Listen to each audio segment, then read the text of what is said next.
Hello everyone, good morning and welcome back to my channel Shampa lifestyle ব্লগে সবাইকে স্বাগত। আর এখান থেকেই ভিডিওটা শুরু করছি, সবাই সম্পূর্ণ ভিডিওটা অবশ্যই দেখবে।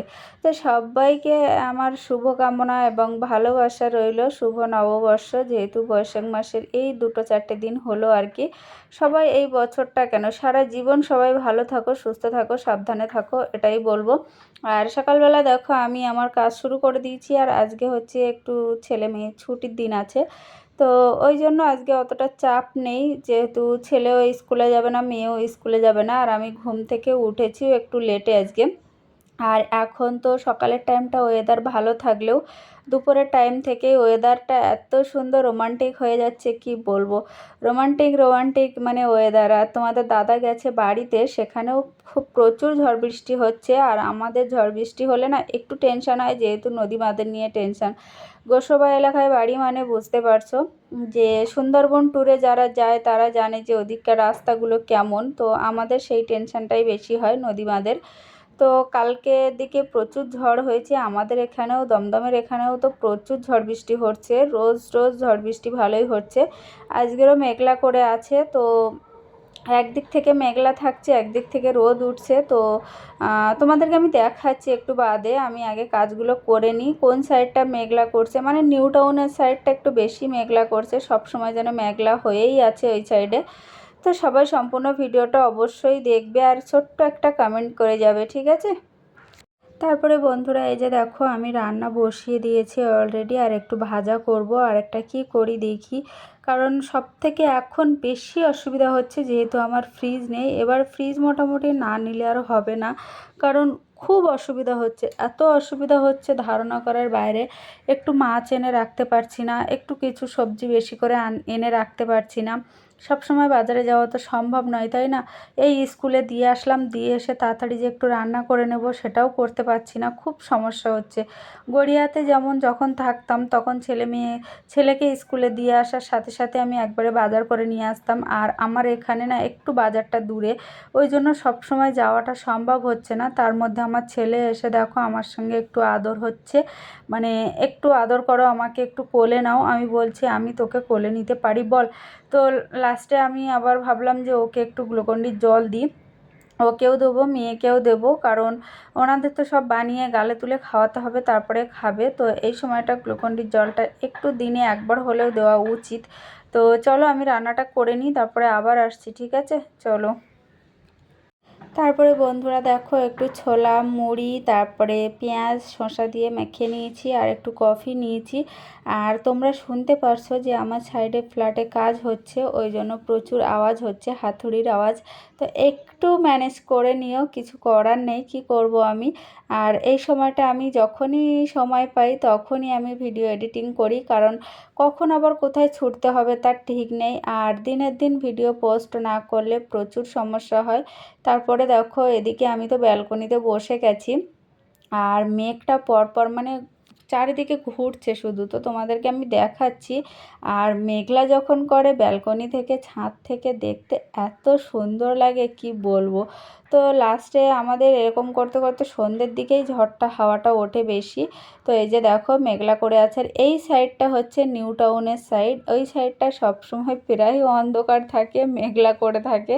তো কালকে মেয়েকে যখন আনতে গেছি তখন আমি ভেবেছি যে আমি ঘরে আর হয়তো যেতে পারবো না, কারণ প্রচুর মেঘ করেছিল। তো লাস্টে দেখো এই যে কি সুন্দর লাগছে দেখো। তো আমি এই ওয়েদারে বসে একটু মুড়ি খাচ্ছিলাম, আর আমি বললাম না একটু বেলায় উঠেছি, আজকে একটু বেলা হয়ে গেছিলো। তো মৌসুমটা কিন্তু দারুণ লাগছে, রোমান্টিক রোমান্টিক বিষয়। তো এবার যাব একটু ছাদের দিকে হাঁটতে, তারপরে এসে খাওয়া দাওয়া করব দুপুরের। তো দেখো ছাদে চলে এসছি, আর এই যে দুজন ছাদে আসলে কি করবে না করবে বুঝতেই পারে না, শুধু দৌড়োদৌড়ি লাফালাফি। ওই জন্য আমি একটু ভিডিওটা রানিং করে দিয়েছি, যাতে সবটাই তোমাদের কাছে শেয়ার করতে পারি। আর বিল্ডিংয়ে প্রচুর আওয়াজ হচ্ছে, কিন্তু কি করব, ওনারা ওনাদের কাজ করছে, আমি আমার কাজ করছি।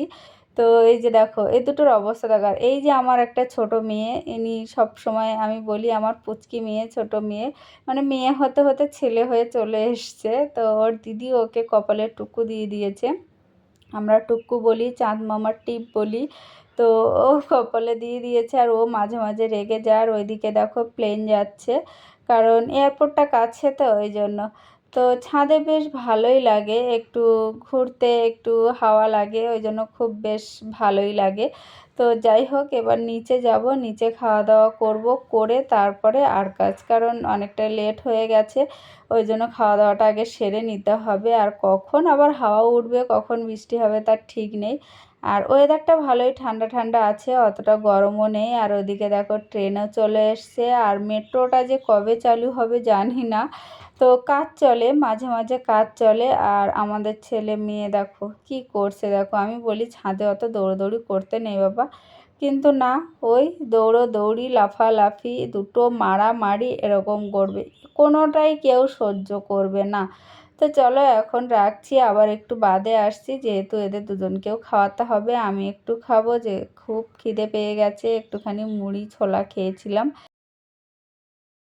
গুড ইভিনিং বন্ধুরা, সন্ধেবেলা চলে আসলাম। এখন একটু একটু সকাল সকাল দেখা যাচ্ছে, মানে কিছুই সেরকম আর একটু বাদে বোঝা যাবে না, যেহেতু এখন লাইট আছে তো ওই জন্য হালকা কিছু দেখা যাচ্ছে, তার বেশি দেখা যাবে না। আর একটু বাদেই বুঝতে পারবে যে পরিস্থিতিটা কি। প্রচুর ঝড় বৃষ্টি, প্রচুর ঝড় বৃষ্টি, এরকম ঝড় বৃষ্টি আমি মানে কি বলবো, এই দমদমে এসে প্রথম হলো আর কি, কালবৈশাখী ঝড়ের মতনই লাগলো। তো যাই হোক, এখন একটু বৃষ্টি হচ্ছে আর লাইট আছে, একটু বেলা আছে, কিন্তু এর পরে তোমরা যে ভিডিওটা আমি দেখাচ্ছি, আমি শুধু একটুখানি করে ব্যালকনিতে যাচ্ছি আর আসছি, যাচ্ছি আর আসছি, মানে বেশি দরজা আমি খুলে রাখতে পারছি না। তারপরে বন্ধুরা দেখো একটু সন্ধে সন্ধে পড়েছে, আর তারপরের পরিস্থিতিটা দেখো, এরপরে আস্তে আস্তে মানে এত বিদ্যুৎ চমকাচ্ছিল, আর মানে এত জোর ঝড় উঠেছে, আর আমার ফাঁকা, মানে আমার ব্যালকনি সাইডটা পুরো ফাঁকা, তো আমি একটু ভয় পাচ্ছিলাম। তো একটু একটু করে ব্যালকনিতে আসি, আবার একটু ভিডিও করে আবার ভিতরে চলে যাই। আর ঘরের ভিতরটা পুরো এসির মতো ঠান্ডা হয়ে গেছে। আর কি বৃষ্টি হচ্ছে দেখো, বুঝতে পারবে, আমার ক্যামেরায় তো পরিষ্কার দেখাচ্ছে, মানে কি বলবো, অন্ধকার তবু পরিষ্কার দেখাচ্ছে। এখন কিন্তু পুরো অন্ধকার। যারা দমদম ক্যান্টনমেন্টের মধ্যে আছো, আমার ভিডিও দেখো, তারা অবশ্যই বুঝতে পারবে যে কোন সময়টা হয়েছে। তারপরে বন্ধুরা আমি একটু ঘরটা মুছে নিচ্ছি, যেহেতু একটু ঠান্ডা ঠান্ডা আছে, আর তারপরে একটু ধুলো ধুলো হয়ে যায়, তো আমি আজকে সারাদিন ঘরটা মুছিনি, ওই জন্য এখন একটু ঘরটা মুছে নিচ্ছি। আর বাইরে কিন্তু প্রচুর ঝড় বৃষ্টি হচ্ছে, তোমাদের দাদা বলছিল যে কি দরকার ঘর মোছার, আমি বলছি যে না, একটুখানি মুছে নিই। আর এদিকে দেখো জামা কাপড় ভর্তি হয়ে আছে, তো এগুলো সব কাচতে হবে পরে আমাকে, আর এসব কাঁথা টাথা সব কেচে তুলে দেব। তো ঘরটা মুছে নিলে কি একটু ভালো লাগে, আর একটু ফ্রেশ ফ্রেশ লাগে, ওই জন্য আমি সকালে একবার মুছি, বিকালে আরেকবার মুছি, মানে টিউশন থেকে দিয়ে এসে যদি সময় পাই তাহলে মুছে নিই, আর যদি না পাই তো রাত্রে ঘুমানোর আগে আমি একবার মুছে নিই। তো আজকের ভিডিওটা কেমন লাগলো অবশ্যই কমেন্ট করে জানাবে। আর তার উপরে তো আমার রান্না বসানো আছে, আমি একদিকে রান্না করছি আর একদিকে আমি ঘর মুছছি, মানে আমি হাতেই ঘরটা মুছি, আমার লাঠিতে ঘর মুছলে মনে হয় যেন পরিষ্কার হয়নি। তো যাই হোক, যতটা পারি করার চেষ্টা করি। আর ঘরে তো তেমন জিনিসপত্র নেই, ওই জন্য একটু বেশি ঘরটা ফাঁকা ফাঁকা লাগছে, কিন্তু যখন জিনিসপত্র চলে আসবে না তখন আর এত ফাঁকা লাগবে না। তো বন্ধুরা দেখো, একদিকে আমি রান্না বসিয়েছি আর একদিকে আমি ঘরটা মুছছি। তো মেয়ে বলছিল যে মা রাত্রেও মোছার কী দরকার, তো দেখলাম যে পায়ের তলায় কেমন কেমন লাগছে, ওই জন্য আমি একটু মুছে নিচ্ছি। তো আজকের ভিডিওটা এই পর্যন্তই রাখবো। সবাই ভালো থাকবে, সুস্থ থাকবে, সাবধানে থাকবে, এটাই বলবো। আর আমার ভিডিওতে না জাস্ট একটা শুধু কমেন্ট করবে, আমি তোমাদের পরিবার থেকে অবশ্যই ঘুরে আসবো। কমেন্ট না করলে কিন্তু আমি বুঝতে পারবো না, তাই হাই লেখো আর হ্যালো লেখো, যা কিছু লেখো লিখবে, আমি অবশ্যই তোমাদের পরিবার থেকে ঘুরে আসব। কারণ কেউ কাউকে সাপোর্ট না করলে কোনো দিন কেউ এগোতে পারবে না, এটাই আমি মনে করি। তুমি যদি আমাকে সাপোর্ট করো, আমি তোমাকে অবশ্যই সাপোর্ট করব, কেন করব না, অবশ্যই করব। তো চলো আজকের মতো এই পর্যন্তই রাখছি, দেখা হবে নেক্সট ভিডিওতে। সবাই ভালো থাকবে, সুস্থ থাকবে, সাবধানে থাকবে, এটাই বলবো। কারণ তোমরা ভালো থাকলে আমরা সবাই ভালো থাকবো, কারণ আমার একটা ফ্যামিলি, তোমরা তোমরা হচ্ছে আমার পুরো ফ্যামিলি, কি মানে ফ্যামিলির থেকেও অনেক কিছু বললেও চলে, কারণ সোশ্যাল মিডিয়ায় আসা মানে একটা ফ্যামিলি তৈরি হয়ে যায়, তাই না? যাদেরকে আমরা চিনি না জানি না তাদেরকেও আমাদের চিনতে হয়, জানতে হয়, অনেক কিছুই বুঝতে হয়। ওই জন্য আমি বললাম যে তোমরাও একটা আমার ফ্যামিলি। তো চলো এখনকার মতো টাটা, দেখা হবে নেক্সট ভিডিওতে। সবাই ভালো থেকো, সুস্থ থেকো।